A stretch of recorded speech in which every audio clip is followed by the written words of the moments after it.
Hi, it's Pastor Dan from Holy Trinity Lutheran Church and School in Tampa, Florida. And I finished listening to Exodus chapter 35. This is a beautiful chapter as the people's hearts are stirred to give to the building of the tabernacle.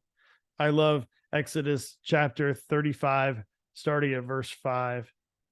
Take from among you a contribution to the Lord.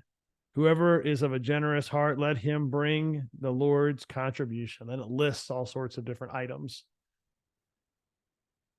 They had the opportunity to be generous.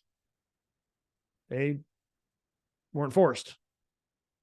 They were allowed to bring what they wanted. The interesting thing is, where did all of this stuff come from? Since they were in Egypt and now they're in the wilderness, where did they find all this stuff? Well, if you remember back to earlier in Exodus, what happened as they left? As they left, God told them to ask the Egyptians for these fine items. And what did the Egyptians do? They gave them away. They gave them all of this and said, leave Egypt now. And God's people took what was given and they went. Now there would be an opportunity for this to be used in a powerful way for the Lord. It's pretty amazing that God gave them everything they needed. And that's what he does for us as well.